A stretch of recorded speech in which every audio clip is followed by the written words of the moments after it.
اللہم صلی علی سیدنا محمد وعلی آل سیدنا محمد وبارک وسلم یا رب صلی وسلم دائما ابدا علی حبیبک خیر الخلق کلہم۔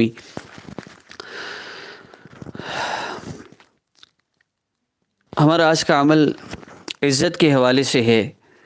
عزت حاصل کرنے کے لیے، کسی کے دل میں اپنی محبت ڈالنے کے لیے، اور عزت ساس کے دل میں ہو، شوہر کے دل میں ہو، کسی کاروباری بندے کے دل میں ہو، یا آپ کسی کے تحت کام کرتے ہیں، کوئی آپ کا افسر ہے، آپ اس کے دل میں اپنی عزت پیدا کرنا چاہتے ہیں۔ آپ چاہتے ہیں اگر جب بھی آپ کہیں جائیں لوگ آپ کو دیکھیں، عزت کی نگاہ سے دیکھیں، اس کے لیے میں انشاءاللہ آپ کو بہت کمال کا عمل بتانے جا رہا ہوں۔ انشاءاللہ جب آپ اس کو کریں گے تو اللہ رب العزت آپ کو عزت عطا فرمائیں گے، آپ کو راحت عطا فرمائیں گے، آپ کو سکون عطا فرمائیں گے، اور وہ سب کچھ اللہ رب العزت آپ کو عطا فرمائیں گے جو آپ چاہتے ہیں۔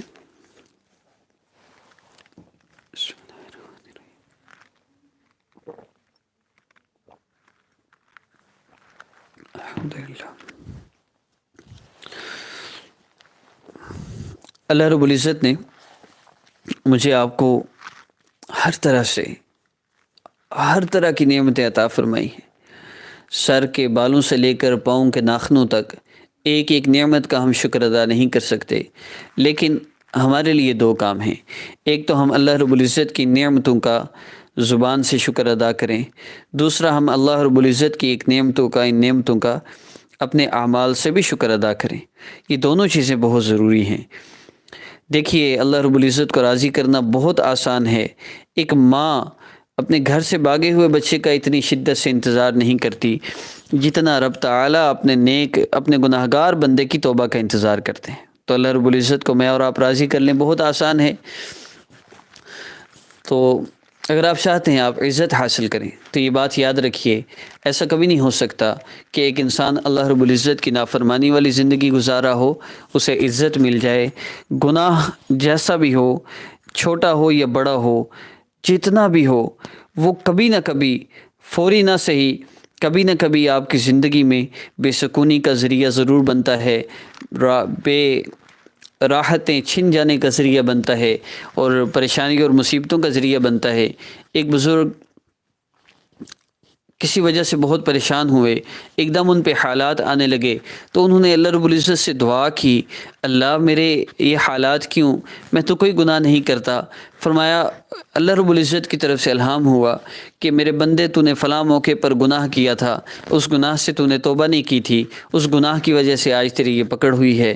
تو ہم اللہ رب العزت سے 100% گناہوں سے توبہ کریں، جو یاد ہیں، جو کر کے بھول گئے، جو دن میں کیے، جو راتوں میں کیے، ہر طرح کے گناہ جو ظاہری طور پہ کیے، جو چھپ کے کیے ہیں، خلوت جلوت کے سب گناہوں سے ہم توبہ کر لیں، اللہ رب العزت عزت عطا فرمائیں گے۔ دوسرا کام، درود پاک کی ہم کثرت کریں۔ یاد رکھیے، یہ وظیفوں کا مقصد اللہ رب العزت کا تعلق ہے۔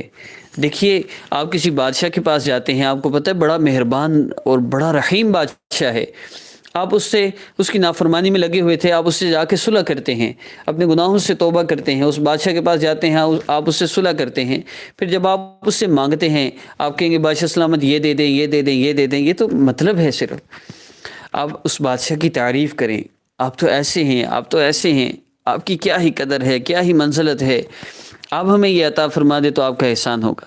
تو ان وظائف کا مقصد اللہ رب العزت سے یوں مانگنا ہے کہ اللہ آپ ہمیں عطا فرما دیں گے تو ہمارے اوپر آپ کا بہت بڑا احسان ہے۔ بے شک آپ کے احسانات کی بارش ہے ہمارے اوپر، آپ کی نعمتوں کی بارش ہے، تو یہ بھی اللہ سے مانگنے کی چیز ہے۔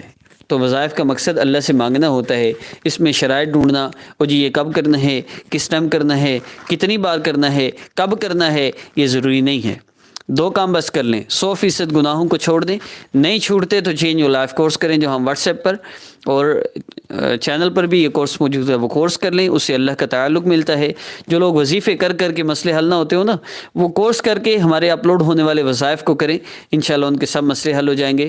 تو پھر میں عرض کر دوں، کوئی بھی عمل ہو، اول آخر 3 مرتبہ درود پاک پڑھنے کے علاوہ اور کوئی شرط نہیں، دوسرا 100% گناہوں کو چھوڑیے، اور تیسرا درود پاک کی کثرت کیجیے، جتنا زیادہ آپ پڑھ سکتے ہوں آپ درود پاک کی کثرت کیجیے، انشاءاللہ اللہ رب العزت آپ کو عزت عطا فرمائیں گے۔ اللہم صلی علی سیدنا محمد وعلی آل سیدنا محمد وبارک وسلم